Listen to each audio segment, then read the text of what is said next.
జనసేన కార్యాలయంలో వినతి పత్రాలు తీసుకుంటున్నారు. తెలుగుదేశం పార్టీ కార్యాలయంలో వినతి పత్రాలు తీసుకుంటున్నారు. కలెక్టర్ల దగ్గర వినతి పత్రాలు తీసుకుంటున్నారు. స్పందన అనేటటువంటి దాని ద్వారా చేసుకొస్తున్నారు. ఇంత చేసి చివరికి ఎక్కడా పరిష్కారాలు కాకపోవడం ఏంటి? ఆత్మహత్యలు చేసుకునే పరిస్థితులు రావడం ఏంటి? 4 ఇన్సిడెంట్స్ నిన్న. ఒకటి కృష్ణా జిల్లాలో వితంతు పింఛన్ లాంటిది అందక చివరికి ఒక మనిషి తనకి సంబంధించినటువంటి ఆస్తిని సంబంధించినటువంటి పత్రాలు వాల్చుకోవడానికి కూడా అనుమతి ఇవ్వకపోవడంతో అనేకసార్లు స్పందనకు వచ్చి తట్టుకోలేక ఆత్మహత్యా ప్రయత్నం చేసిన సంఘటన కృష్ణా జిల్లాలో చోటు చేసుకుంది.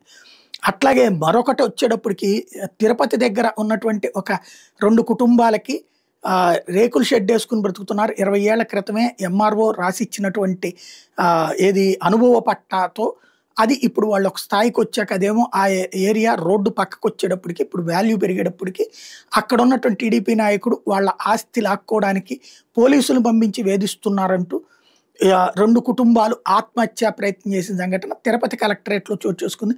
అనేక సార్లు అక్కడ స్పందనకు వచ్చి కంప్లైంట్ చేసిన పరిష్కారం కాని నేపథ్యంలో మరొక వైపున ఏదైతే భూ వివాదాలకు సంబంధించి తప్పుడు డాక్యుమెంట్ సృష్టించి తమ భూముల్ని లీజుకి ఇస్తే ఒక అతనికి లీజుకి ఇస్తే ఆ లీజు అతను ఇంకొక అతనికి లీజుకి ఇస్తే అతను తప్పుడు పత్రాలు సృష్టించేసేసి తమ ఆస్తి అంతా లాగేసుకుని తమకు 10 పైసలు ఇవ్వట్లేదంటూ ఆత్మహత్యాయత్నం చేసుకున్నటువంటి మరొక సంఘటన చోటు చేసుకుంది. ఇది బాపట్ల జిల్లా కలెక్టరేట్ దగ్గర జరిగింది. మరొక వైపున ఏదైతే జనసేనకు సంబంధించినటువంటి ఒక నాయకుడి సంబంధించినటువంటి వేధింపులు తాళలేక మరొక ఆత్మహత్యాయత్నపు సంఘటన చోటు చేసుకుంది. ఇవన్నీ కూడా పబ్లిక్ సరే ఈనాడు జ్యోతి రాయట్లేదు, జాగ్రత్తగా దాచేస్తున్నాయి. సాక్షి రాస్తుంది. ఇదివరకు సాక్షి చదివేవాడు ఉండేవాడు కాదు. ఇప్పుడు 2వ వెర్షన్ కోసం చదవడం ప్రారంభిస్తున్నారు. రెండవది ఎంత దాచినా ఇవి చుట్టూ ఉన్న పబ్లిక్ అయితే తెలుస్తుంటాయి.